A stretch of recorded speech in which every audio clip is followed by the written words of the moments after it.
आज मैं आप सभी के लिए लेकर के आया हूं क्लास 11th का फिजिक्स। और फिजिक्स में सबसे पहला टॉपिक लेकर के आया हूं, उसका नाम है फिजिकल क्वांटिटी। आप देख भी रहे होंगे। और हम लोग आज चर्चा करने वाले हैं फिजिकल क्वांटिटी के बारे में। ध्यानपूर्वक समझने की कोशिश करिए। देखिए, फिजिक्स एक ऐसा विषय है ना कि जिसे आप फील करोगे। यानी एक भी कोई जितने भी प्रकृति में ऐसा कोई भी ऐसा घटना नहीं होगा जो फिजिक्स पर डिपेंड नहीं है। हम अगर चर्चा कर रहे हैं फिजिकल क्वांटिटी का, तो जितने भी क्वांटिटी है, all quantities that can be measured are called physical quantities. कोई भी ऐसा क्वांटिटीज जिसे मेजर्ड किया जाता है, मापा जाता है, उसे हम कहते हैं फिजिकल क्वांटिटीज। जैसे अगर मैं बात करूं लेंथ का, तो इसे मीटर में मापते हैं, और मास को अगर मापते हैं तो वो केजी में मापते हैं। अगर मैं फोर्स की बात करूं तो न्यूटन में मापते हैं। वर्क की बात करूं तो जूल में मापते हैं। तो ये सारे चीजें जो है वो है आपका फिजिकल क्वांटिटी। इतने प्रकार के हैं, तो ये आपका दो प्रकार के हैं। पहला है फंडामेंटल क्वांटिटीज और दूसरा है डिराइव्ड क्वांटिटीज। तो फंडामेंटल क्वांटिटीज क्या होता है?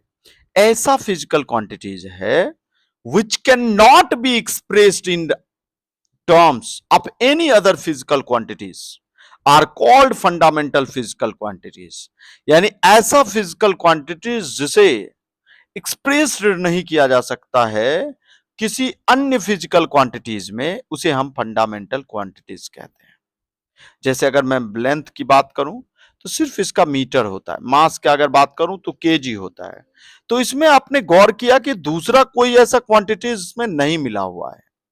मास का केजी, टाइम का सेकेंड, टेम्परेचर का केल्विन, तो दूसरा कोई इसमें फिजिकल क्वांटिटीज आपको नहीं दिखेगा। तो इसे हम कहेंगे फंडामेंटल क्वांटिटीज। वहीं पर अगर मैं बात करूं डिराइव्ड का, तो अगर मैं बात करूं डिराइव्ड का, तो डिराइव्ड क्वांटिटी क्या होता है? ऐसा क्वांटिटीज, ऐसा फिजिकल क्वांटिटीज जो फंडामेंटल क्वांटिटीज के द्वारा बना होता है, उसे हम क्या कहेंगे? Derived quantities. जैसे एरिया गौर करो, तो एरिया का क्या होता है ना, एरिया एरिया इक्वल टू क्या होगा? Length into breadth. तो लेंथ का क्या होगा? मीटर।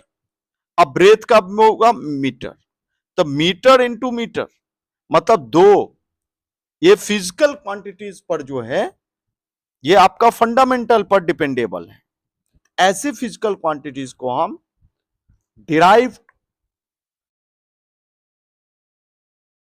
क्वांटिटी कहते हैं। बात समझ में आ गया होगा। अब देखो, बेस्ड ऑन डायरेक्शन, डायरेक्शन के आधार पर अगर मैं बात करूं तो डिराइव्ड क्वांटिटी जो है वो दो प्रकार के हैं। फिजिकल क्वांटिटीज जो है वो दो प्रकार के हैं, एक स्केलर और दूसरा वेक्टर। तो वेक्टर में क्या होता है कि ना, कि आपका डायरेक्शन भी होता है और प्लस में उसका मैग्नीट्यूड भी होता है, तो इसे हम वेक्टर कहेंगे। लेकिन वहीं पर स्केलर की बात करें तो सिर्फ और सिर्फ मैग्नीट्यूड होगा, तो इसे हम क्या कहेंगे?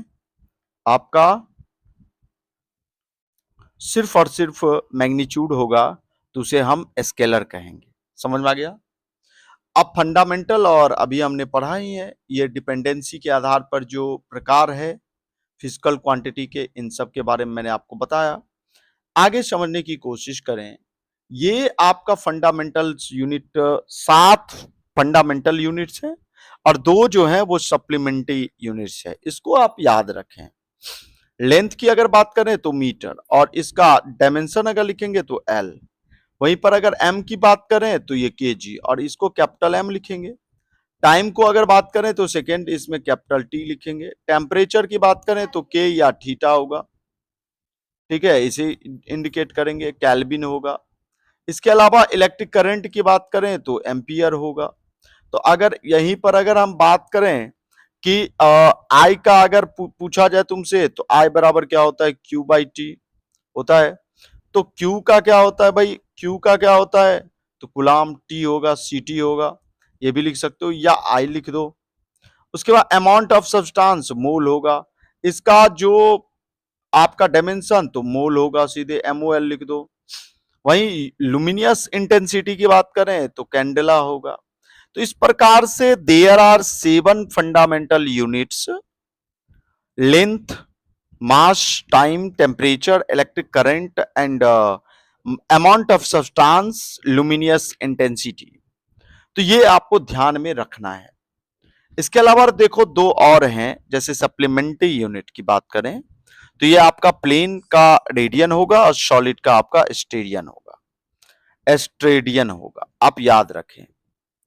अब देखो कॉमनली यूज्ड परफिक्स जैसे सेंटीमीटर तो सी लिखेंगे और इसका 10 का पावर -2 होगा।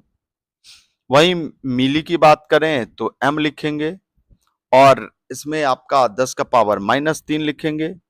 वहीं पर अगर बात करें कि मैक्रो इससे इंडिकेट करेंगे म्यू से, और वहीं पे अगर बात करें 10 का पावर -6 होगा।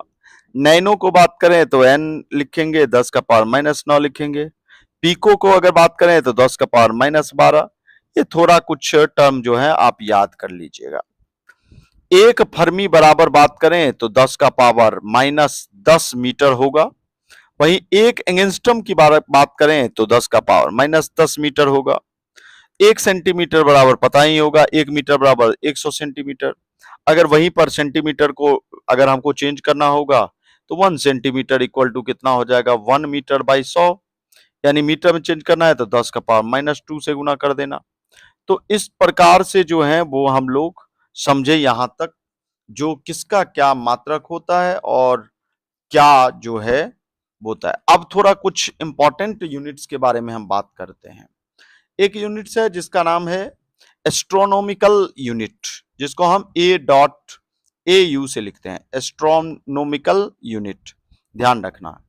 तो ये जो होता है ना एस्ट्रोनॉमिकल यूनिट जो होता है, ये मीन डिस्टेंस भाई सन का और अर्थ का, सन और अर्थ के, इन दोनों के बीच के डिस्टेंस जो होता है उसको हम कहते हैं एस्ट्रोनॉमिकल यूनिट्स कहते हैं। ध्यान रखेंगे अगर मीटर में बात किया जाए तो एक एस्ट्रोनॉमिकल यूनिट इक्वल टू होता है 1.496 इंटू 10⁻11 मीटर। ध्यान रखेंगे इस बात को। आगे अगर हम बात करें